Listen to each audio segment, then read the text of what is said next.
Star Fox's cameo in the Mario movie is interesting because it's kind of been commonly assumed by the community that we are going to get new Star Fox games after this.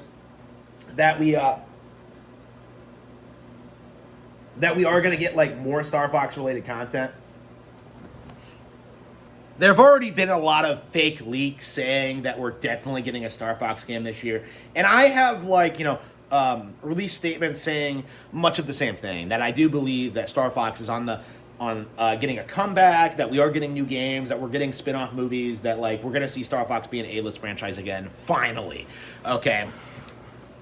And I'm very, very excited for this because, I've always been a big Star Fox fan. It would probably be my all-time favorite Nintendo franchise if we got games as good as 64 or 0 consistently.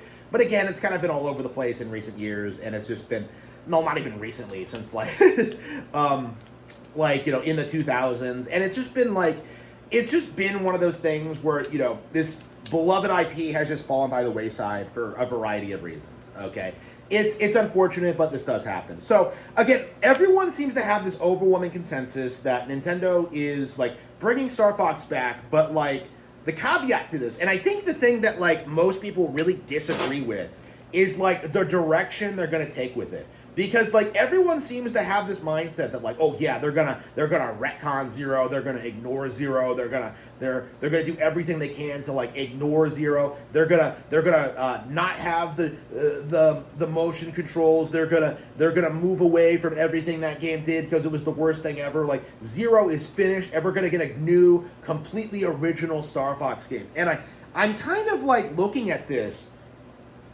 And I'm just kind of shaking my head, just being that is not going to happen, okay? Zero, I think, was pretty clearly set the template for what Star Fox is going to be going forward, with, more of a focus on, more intense, dogfighting with the dual screen system and just, the unique control scheme.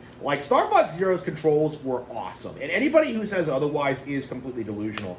And I find it really interesting how people seem to have this idea that the movie isn't gonna try and sell people on that, because if you've seen the Mario Bros movie, just how much how many aspects it took from a wide range of Mario media, from the cartoons and from all of these Donkey Kong lore, had elements from 64, Galaxy, all these different blends of Mario series. Star Fox is gonna be the same. Okay, we don't know, what we're going to see here, but at the very least, I think it's safe to say we are going to see Fox in the R-Wing. And, what exactly is he going to do with the R-Wing? Because I kind of brought this up last night, is that, I think it is very possible that we are going to straight up see Fox use the Wii U gamepad controls in the R-Wing. So we're going to see him flying the stick. We're going to see him flying the plane, and he has, this thing in his hands. It's, it's shaped like a tablet, and he's just, you see, the camera pan over, and he's, flying in one direction, and then he just goes, shh, and you see, the tablet just, adjust and show, a camera feed of, an enemy just out of his cockpit. And then he just fires and blasts him out of the sky. It'll be a 5-minute sequence, a 5-second sequence. Nobody will even know what they've seen, but the idea will be implanted, okay? Nintendo will have sold you on the Star Fox Zero control scheme. For people who probably haven't even played Star Fox Zero, because let's be real, anybody who shit talks Star Fox Zero has never played it. But Star Fox Zero is remarkable in the sense where it's this incredibly cool idea that was downplayed well in advance by corrupt game journalists. I actually say that Star Fox Zero is kind of the last victim of traditional video game journalism, because that was the last video game release where they were able to come out months in advance and try and tell people that oh yeah, I played this at 3 and the controls were completely broken and I didn't like them and the game looked like shit, and it just wasn't true.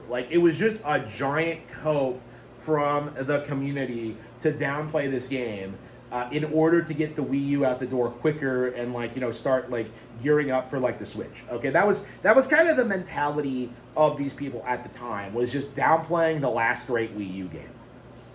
And you know, ever since then, like the Switch was so successful, it's been increasingly difficult to have the same kind of response towards a Nintendo product. You know, ARMS was hated by a lot of people, but like it's since developed like a huge following. You know, Octopath Traveler is another example. You know, Fire Emblem Three Houses, like that. You know, Animal Crossing: New Horizons, No More Heroes 3, Metroid Prime 4. Like, all are really good examples of Mario and Luigi Brothership. You know, all of Princess Peach Showtime. Like, there are games that still get like ragged on by the community, but like, it's not really possible to create like the universally accepted narrative like it was in Star Fox Zero, because of the rise in internet culture, because more people are playing the games, because people are trusting grifters less. Okay, so when you see the Star Fox movie and you see the Zero controls, like when you see Star Fox just like, you know, flying around in circles, shooting people in all directions, like that's gonna look really cool and appealing to people, and people are gonna be like, I want to do that in a video game. And what's gonna happen?